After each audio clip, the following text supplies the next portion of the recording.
안녕하십니까. 오늘은 부자 시리즈 19탄에 대해서 설명을 드릴 텐데, 이 앞에 그 18탄은 국제 경영을 통해 가지고 우리가 부자 되기 위한 여러 가지 내용들을 설명을 드렸었고요. 제가 수업을 이제 다양한 과목을 하고 있지만, 이 내용들에 대해서 딱딱한 수업 내용을 그 좀 학문적으로 접근하는 게 아니라 교과서라든지 그 강의실 밖에서 우리가 재밌게 국제 마케팅에 대해서 좀 설명을 드려보려고 하는데, 일단 국제 마케팅에 대한 흥미를 갖고 이 국제 마케팅을 통해 가지고 우리가 돈을 벌고 부자가 되는 이야기들을 좀 해보려고 하고 있어요. 그래서 여기 뭐 부제목도 전설의 국제 마케터 해가지고 우리 국제 마케터가 되기 위해서 어떻게 해야 되는지, 또 어떤 사례가 있는지 요걸로 좀 설명을 좀 드려보도록 하고요. 이 앞부분에 설명드렸던 동원그룹의 김재철 회장님, 글로벌 경영인이기도 하고 제가 볼 때는 전설의 국제 마케터야 이렇게 얘기할 수도 있고요.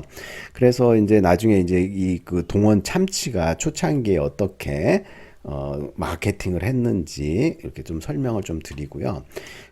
자, 이제 내용을 좀 보시자면은, 일단 국제 마케팅이라고 하면은 국제 경영에서 파생된 하위 경영 기능 요소 중에 하나인데, 이 국제 마케팅은 이제 그냥 국내 마케팅하고 좀 구분이 되는데, 국내 마케팅이라고 하면은 그냥 마케팅이라고도 부르고요. 이 국내 소비자를 대상으로 국내 제품에 대해서 국내 시장에서 판매하고 영업하고 제품 개발하고 그 다음에 유통하고 가격 정책, 브랜드 정책, 촉진 정책 이런 것들을 국내 소비자를 대상으로 하는 게 마케팅인데, 요거 이제 국경을 넘어서 해외 소비자, 해외 소비자라든지 해외 시장, 해외 제품, 그다음에 국제 브랜딩, 뭐 국제 유통, 국제 가격 전략, 다양하게 이제 국경을 넘어선 활동을 갖다가 우리가 국제 마케팅이다 이렇게 부르고요.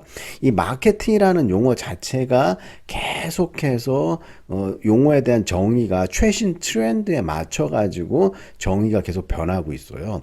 그래서 이제 최초에 이 마케팅이 왜 학문적으로라든지 사람들이 마케팅을 사용하게 됐냐 보면은, 옛날 이제 산업혁명 시절, 그러니까 산업혁명 이전에는 대규모로 이제 물건을 만들어내지 못하기 때문에, 그 전에는 이제 소량 생산해 갖고 판매를 하니까 어떤 물건을 만들든지 막 줄을 쫙 서갖고 못 사갖고 막 물건이 모자라니까 그냥 만들기만 하면 다 팔렸어요. 줄 서가지고. 근데 나중에 이제 산업혁명에 돼 갖고 증기기관차라든지 뭐 여러 가지 이제 방직 기술, 그다음에 뭐 노동력의 증가, 분업 활동 통해 가지고 대량 생산을 하게 된 거죠. 대량 생산을 하게 되니까 그 전에는 좀 물건이 없어서 그 못 샀는데, 지금은 너무나 품귀 현상이 일어나고 여기서도 만들고 저기서도 만들고 자고 있나면은 뭐 수백 개 수천 개씩 새로운 제품이 나오고 그러니까, 가만히 놔두면 이 제품이 좋은지, 어디에 있는지, 뭐가 좋은지, 저 제품하고 비교해 갖고 얼마나 좋은지 아무도 모르는 거예요. 그래서 이제 생산자 중심의 시장에서 이제는 소비자 중심의 시장으로 바뀌어가면서 마케팅이라는 학문이 발전을 했고 더욱더 각광을 받게 된 거죠. 그래서 이 마케팅을 통해 가지고 우리가 제품이 어디에 어떤 제품이 좋은 게 있다. 그리고 소비자들에게 뭐 욕구와 그 다음에 욕망을 자극해 갖고 판다. 영어로 하면 원치와 니즈인데, 니즈는 꼭 필요한 물건을 사야 되는 거예요. 우리가 뭐 의식주에 해결된 거. 근데 원치, 욕망은 이거 있어도 되고 없어도 돼요. 그다음에 저렴한 제품이 있고 아주 고가의 제품이 있어요. 둘 중에 어느 걸 쓰더라도 아무 문제가 없어요.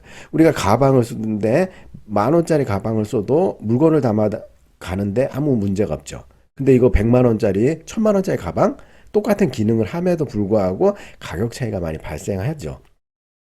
그렇기 때문에 마케팅은 꼭 나에게 필요하지 않은 물건도 효용 가치를 부과해가지고 더 소비자들의 만족도를 높여주게 하는 학문이 바로 마케팅이고, 이러한 욕구를 자극해가지고 물건을 하나라도 더 팔게 하는 게 마케팅, 그다음 국경을 넘어가지고 활동을 하는 국제적인 마케팅, 이렇게 나눌 수가 있어요. 그래서 이제 국제 마케팅은 원래 이 범위가 여러 가지가 있는데, 여러분들 포피라고 들어보셨죠? 프라이스, 프로모션, 그죠? 플레이스, 유통, 그 다음에 또 하나가 촉진, 프로모션, 프라이스, 프로덕트, 플레이스, 이렇게 나뉘는데, 이런 것들이 이제 각각의 마케팅의 그 특장점을 활용할 수 있는 분야다, 이렇게 말씀을 드릴 수가 있고요. 요거를 합쳐갖고 네 개를 어떤 전략을 쓸 것인지, 그냥 포피 믹스 마케팅 믹스 전략이다, 이렇게 얘기를 할 수가 있어요. 그래서 신제품을 어떻게 소비자 요구에 맞게 개발을 하든지, 아니면은 해외에 잘 만들어진 제품을 우리나라로 잘 수입을 해갖고 소비자에게 판매를 한다든지, 우리나라의 좋은 제품을 해외로 판매한다든지, 이런 것들이 이제 국제 마케팅 활동이 되고, 이런 것들을 어떻게 홍보하고 촉진하고 브랜드명을 강화를 하고, 그다음 가격 책정 전략을 어떻게 쓸 것인지, 고가로 갈 것인지 저가로 갈 것인지, 그다음 이제 우리 마케팅의 미래는 4차 산업혁명과 더불어 어떻게 이제 발전해 나갈 것인지, 다양한 마케팅의 미래가 있지만, 요즘에는 뭐 블록체인이라든지 드론이라든지 뭐 여러 가지 새로운 제품들, 그리고 3D 프린팅, 그다음에 공유 경제, 뭐 다양한 국제 마케팅의 변화를 예측할 수 있는 기술과 상품들이 계속해서 나오고 있어요. 그래서 이제 경제학에서는 사람들이 합리적이고 이성적일 것이다라는 학문적 가정을 하고 이렇게 출발을 하죠. 근데 이게 보니까 사람들이 이렇게 뭐 우리가 생각하는 것처럼 합리적이지도 않고 이성적이지도 않고, 물건을 살 때 보면은 필요 없는 물건인데도 사고, 더 비싼데도 사고, 품질이 더 안 좋은데도 사고, 뭐 이런 것들을 왜 그렇게 하는지, 그리고 어느 때는 이 물건이 굉장히 호평을 받았는데 또 어느 때는 굉장히 나쁜 평가를 받고, 이렇게 그 소비자의 반응과 만족도가 들쑥날쑥해요. 그래서 오늘 아침에 소비 행태가 다르고 저녁에 다르고 내일이 어떻게 될지 합리적으로 이제 계속해서 예측을 하고, 소비자들이 원하는 게 무엇인지를 정확하게 파악해내는 게 국제 마케팅의 국제 마케터들의 활동 영역이다, 이렇게 얘기를 할 수가 있어요. 그리고 이제 새로운 혁명들이 많이 4차 산업에 오고 있는데, 여러분들 풀필먼트라고 들어보셨어요? 유통에 있어서 혁명적인 좀 아이디어인데, 예전에는 이제 공장에서 물건을 만들어 갖고 소비자들의 주문이 들어오면은 이거를 유통업체에 보내 갖고 유통을 해 갖고 소비자까지 전달 배달을 했잖아요.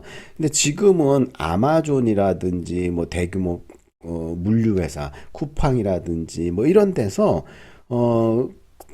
그 제조업체에서 만든 재고를 이 그 공장 그 유통업체가 다 이렇게 새로운 그 공장 형태를 거기다가 재고를 쌓아놓는 스토리지를 만들어 놔요. 그 주문이 들어오면은 생산 공장에서 주문을 받아갖고 납품하는 게, 유통업체로 납품하는 게 아니라 유통업체가 물량을 보유하고 있는 거에서 그거를 소비자에게 보내주는 거죠.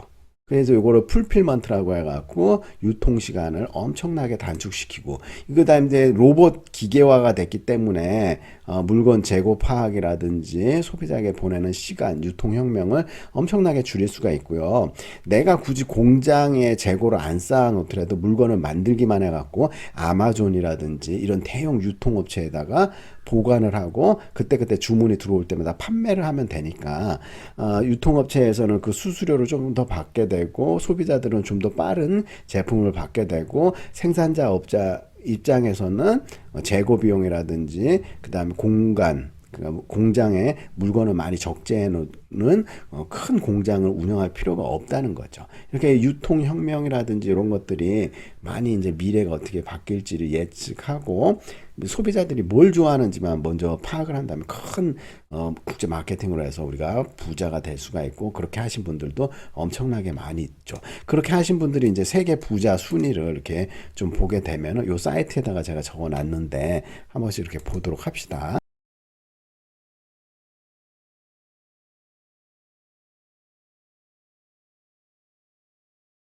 자, 월급쟁이의 경제적 자유라는 홈페이지 그 블로그 사이트에 2020년도 세계 부자 순위 탑10 해가지고 부자들을 올려놨죠. 여기 앨런 머스크 나와 있죠.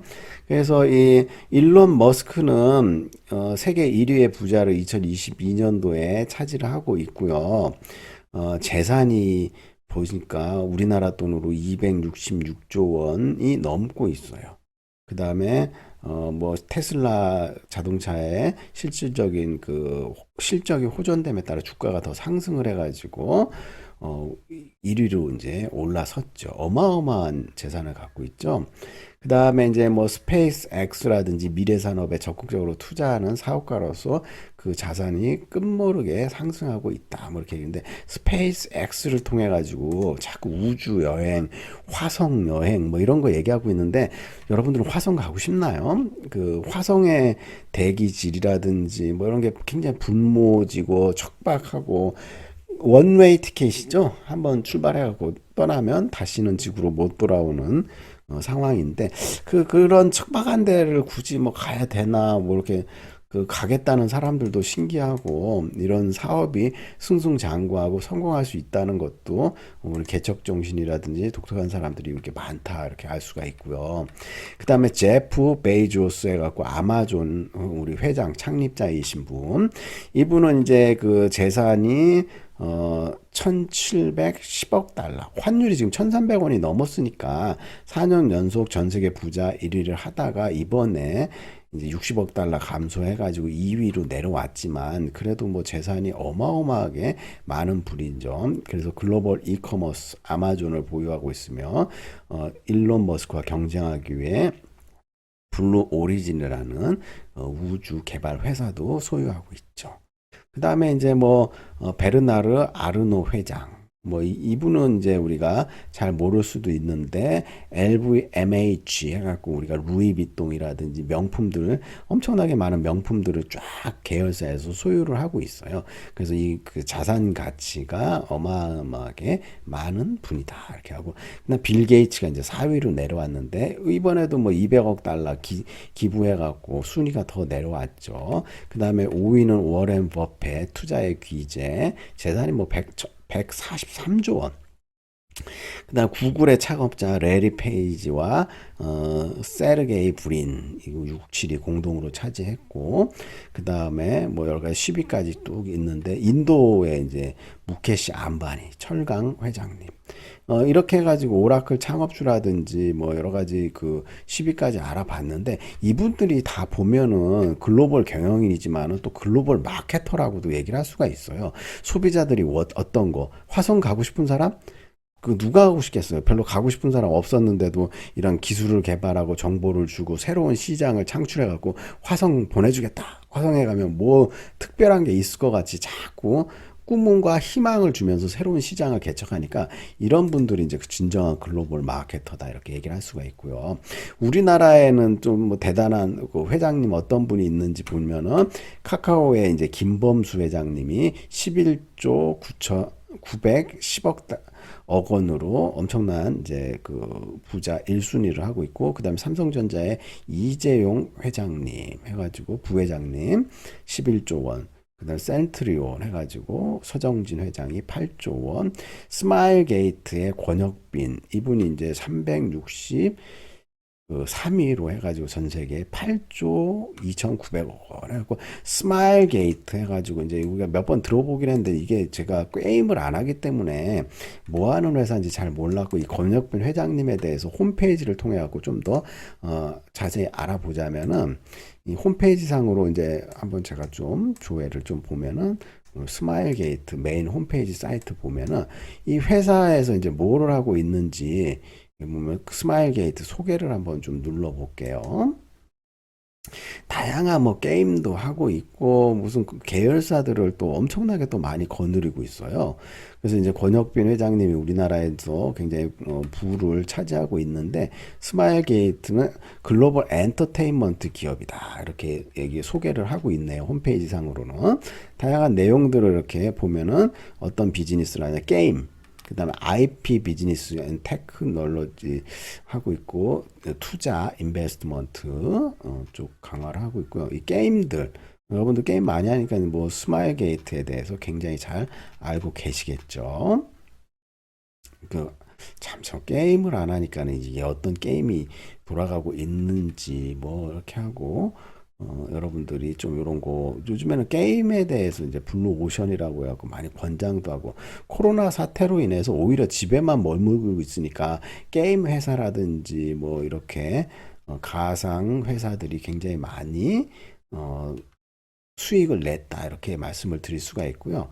다음으로는 이제 유튜브 상에서 또 다른 홈페이지를 한번 좀 보도록 할게요.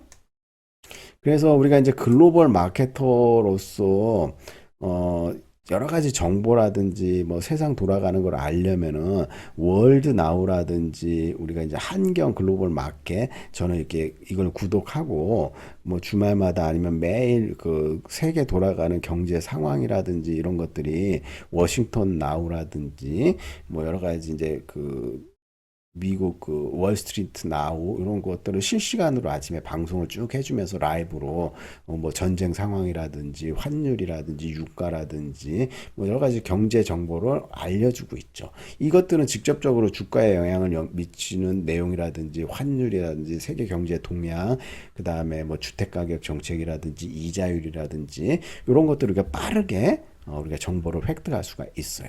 그 다음에 뭐 돈 버는 퇴근길에 이제 들으면서 어떤 경제 정책이라든지 부동산 정책, 세제 정책이 어떻게 바뀌었는지 좀 얘기를 해주니까 여러분들 한경 글로벌 마켓 여기 구독을 하셔가지고 뭐 세상 돌아가는 사정이라든지 그 다음에 이렇게 금리가 어떻게 되고 유럽 상황, 미국 상황이라든지 이렇게 월스트리트 나우 하고 그 다음에 또 뭐가 있나요? 조재길의 글로벌 마켓 나우. 이분도 말씀을 참 재밌게 친근하게 해주시니까 이렇게 어떻게 이제 다국적 기업들이 글로벌 마케팅이라든지 기업들 테슬라라든지 넷플릭스, 유럽 뭐 어떤 은행주라든지 어떻게 돌아가는지 기업에 대해서 참 재밌게 설명을 잘 해주고 있어요.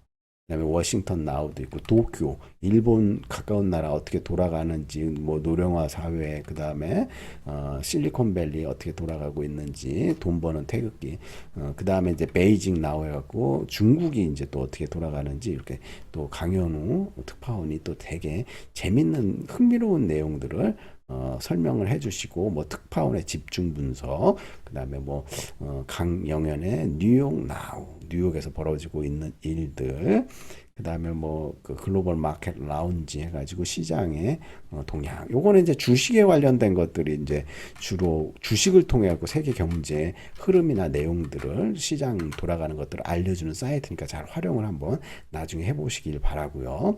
그다음에 이제 다음으로 우리나라에 그 보시면은 오픈런이라고 해가지고 명품들 그 기사에 나와 있는데 이게 다른 나라도 아니고 우리나라에서 벌어지고 있는 상황들을 나온 이제 KBS 기사를 이렇게 나와 있는데 신발 그리고 명품 빵까지 오픈런 해갖고 이런 그 특이한 물건을 사기 위해서 사람들이 막 줄을 서고 이거를 재테크 수단으로까지 사용을 하고 있는 그런 기사가 있는데 간략하게 좀 볼게요.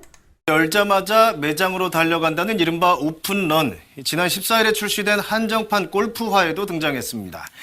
본인이 직접 쓰는 경우도 있겠지만 웃돈 얹어 다시 파는 경우도 많다는데 정지주 기자가 짚어봤습니다. 오픈런. 원래 뜻은 뮤지컬이나 연극을 종료 시점을 정하지 않고 무대에 올리는 걸 말하는데요. 자, 그러면은 이제 실제로 백화점에서 막 더울 때들처럼 막 이렇게 에스컬레이터에서 튀어나오는 거를 한번 보여드릴게요. 빛의 속도가 바로 이런 거겠죠. 동시에 매장을 향해 질주합니다. 그런데 상행 에스컬레이터에서도 사람들이 내려옵니다. 넘어지기도 하죠. 몰려드는 인파의 안전 요원인 듯한 직원도 당황했습니다. 그리고 사람들의 질주 어마어마하게 이어집니다. 이건 정말 무서울 정도였는데요. 영화의 한 장면 같다. 신발 사는 일이 이렇게 기괴한 일인가. 이런 글을 비롯해서요. 아무리 한정판이라지만 선착순 판매한 업체의 잘못이다 같은 글. 자, 요렇게 우리가 이제 기괴한 일이라고 얘기를 하는데, 이거 이제 기업에 있어서의 마케팅 전략이고, 하나의 수익 창출을 위해서 홍보 전략이다, 이렇게 얘기를 할 수가 있고요. 오히려 이렇게 기괴하게 되면은 더 뭔가 호기심을 자극해가지고 판매를 할 수가 있으니까, 새로운 우리가 상품이라든지 새로운 기회를 창출하기 위해서 늘 이런 것들을 이제 호시탐탐 보고, 이 득템하신 분들은 이제 웃돈 얹어갖고 이렇게 팔려고 얼마나 노력을 많이 했겠어요. 그죠? 그래서 새로운 상품도 우리나라에서 만들고 새로운 수요를 만들고 창출하고 이런 것들이 이제 전설의 글로벌 마케터들이 할 일이고, 여러분들이 오픈런을 만들 수 있는 제품을 확보만 해도 큰 부자가 될 수 있을 것이다. 이렇게 얘기를 할 수가 있고요. 앞부분에 이제 그 동원산업의 김재철 회장님이 우리나라가 이제 1981년 2년도에 그 소득이 2,000달러가 됐다 그러네요. 그러면서 이제 참치에 대한 수요가 늘 것이다 이렇게 생각을 하고, 이 제품을 이제 참치를 잡았으니까 참치 캔으로 상품화를 해갖고 국내에 새로운 시장을 개척하겠다 해갖고 참치 통조림을 만들어갖고 이제 공급을 하는데, 초창기에는 이제 이분이 소비자들 고객 설문 조사도 하고요. 그 다음에 이제 그 등산객들, 서울 근교 등산객들에게 등산하고 내려오면서 얼마나 출출할 때 이렇게 참치캔 시식도 하게 되고 홍보도 막 하고, 그 다음에 이제 그 명절 선물 세트를 또 개발을 해가지고 대표적으로 이때 고급 명절 선물 세트로 참치캔 세트가 불티나게 팔리도록 했고요. 그래서 이제 이 새로운 제품들을 소비자들에게 어떻게 확대해 나갈지 이제 전설의 글로벌 마케터가 바로 김재철 회장님이다 이렇게 얘기하고, 제가 신지은의 경제백과라 나라에 맞는 통조림 개발에 들어갑니다. 그리고 각고의 노력 끝에 1982년 드디어 한국 최초의 참치 통조림을 세상에 내놓습니다. 자, 그런데 처음엔 반응이 그닥 좋지 않았다고 해요. 생소했던 거죠. 그래서 1983년에는 글쎄 참치 소비자 설문조사라는 것도 했다는데, 한국 사람들 생각에는 참치가 고급 생선이라는 걸 그때 알았죠. 참치캔을 고급품, 그러니까 선진국에서나 먹는 걸로 포지셔닝을 하자 중상류층을 공략하자 결론이 납니다. 이제 소비자들한테 참치가 고급이라는 이 이미지를 팍팍 줘야 되잖아요. 광고에 글쎄 어군 탐지용 헬리콥터를 탑재한 그 최신형 참치 선망성까지 넣었습니다. 그러니까 최첨단 기술로 만들어진 고급 참치 통조림이라는 걸 알리기 위해서였던 거죠. 80년대에 참치가 우리나라에 처음 나왔을 때 거창하게 그 헬기가 등장했던 동원참치 광고, 연배가 좀 있으신 분들은 기억하실 것도 같습니다. 1983년 3월부터는 브랜드명을 지금도 우리에게 너무 익숙한 동원참치 살코기 캔으로 바꿔서 포장해도 거대한 참치가 솟구쳐 올라오는 그 디자인을 사용하기 시작했는데요. 이때는 한몫한 게 그 당시 최고의 인기 배우였던 백일섭 쌤을 모델로 기용했던 거죠. 저부터도 좀 와닿지는 않지만요. 그땐 백일섭 쌤이 또 최근에 동원참치 모델을 맡았던 정동원 군이나 조정석 씨, 우주대스타 펭수 이상으로, 그러니까 요즘 배우 강동원, 현빈급의 엄청난 인기를 누렸던 배우라고 합니다. 우리는 꽃보다 할배로 잘 알고 있는 그 백일섭 쌤이 옛날에는 진정한 꽃보다 남자였던 거죠. 이걸 홍보하려고 주말마다 어디를 갔냐면 서울 근교의 각 등산로를 갔어요. 여기서 산에 올라가시면서 참치가 보세요, 뭐 이런 거 한 거죠. 시내 백화점에서 가두 홍보도 하고, 자, 이 대한민국의 참치 열풍을 불러일으키기 위해 온 힘을 쏟았습니다. 특히 1984년 추석 명절부터는요, 업계 최초로 참치캔 선물 세트를 개발해서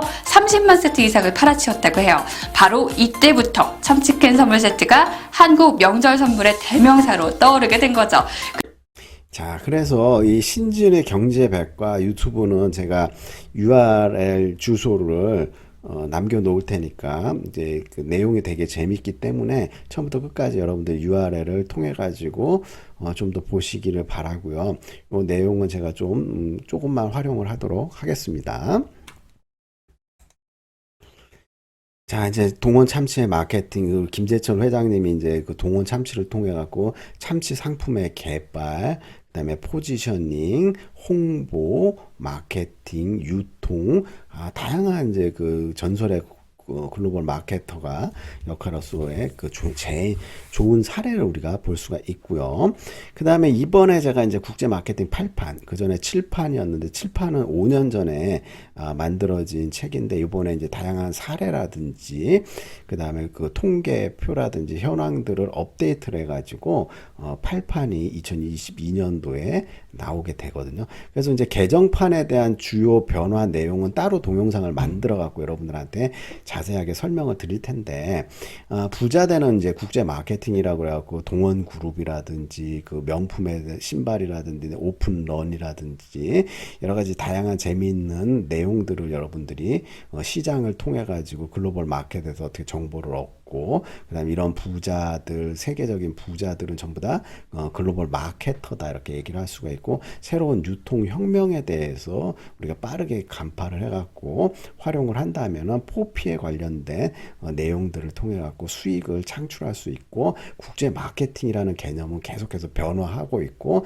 새로운 소비자 새로운 제품들을 어떻게 이용하고 활용해 가지고 국내 시장뿐만 아니라 해외 시장까지 우리가 개척을 하고 확대를 해나가면 반드시 국제 마케팅을 통해 가지고 우리가 부자가 될 수 있을 것이다. 여러분한테 말씀을 드릴 수가 있을 것 같습니다. 자, 그 다음에 우리가 이제 세계는 넓고 사고 팔 물건은 넘쳐난다. 그죠? 우리 김우중 회장님의 말씀을 좀 변형을 해가지고 세계는 넓고 할 일은 많다 이렇게 얘기했지만 국제 마케터, 글로벌 마케터로서의 시각은 세계는 넓고 사고 팔 물건도 넘쳐난다. 이 사고 팔 물건을 통해 갖고 우리가 엄청난 수익을 창출하고 부자가 될 수 있을 것이다. 이렇게 말씀을 드릴 수 있겠습니다. 자, 다음 시간에는 이제 제가 또 그 국제 경영론 수업하고 국제 마케팅하고 그 다음에 국제 기업과 경영 환경론 그리고 글로벌 경쟁론 이렇게 시리즈로 동영상 만들어 갖고 여러분들한테 하나하나 또 설명을 드리겠습니다. 자, 오늘도 즐거운 하루 되십시오.